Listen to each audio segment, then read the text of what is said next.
اپنی جوانی کے دھوکے میں مت آنا کہ یہ عنقریب تم سے چھین لی جائے گی۔ اپنا سر اونچا رکھو کہ تم کسی سے نہیں ڈرتے، لیکن اپنی نگاہیں نیچے رکھو تاکہ پتہ چلے تم ایک باعزت گھرانے سے تعلق رکھتے ہو۔ زندگی کے 3 اصول بنا لو۔ اس سے ضرور معافی مانگو جسے تم چاہتے ہو، اسے مت چھوڑو جو تمہیں چاہتا ہے، اسے کبھی نہ چھپاؤ جو تم پہ اعتبار کرتا ہے۔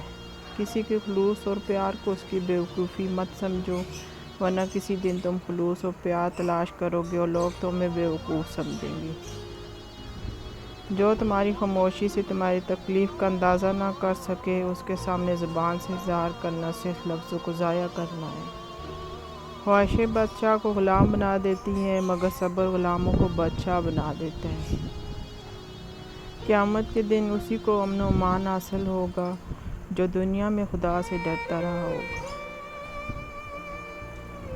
جب کسی شخص کی عقل کامل ہو جاتی ہے تو اس کی گفتگو میں کمی آ جاتی ہے۔ جھوٹے کو جھوٹ کی وجہ سے 3 مصائب پیش آتے ہیں۔ اللہ تعالیٰ اس سے ناخوش ہوتا ہے، لوگ اسے ذلیل و خوار سمجھتے ہیں، اللہ تعالیٰ کے فرشتے بھی اس سے ناخوش ہوتے ہیں۔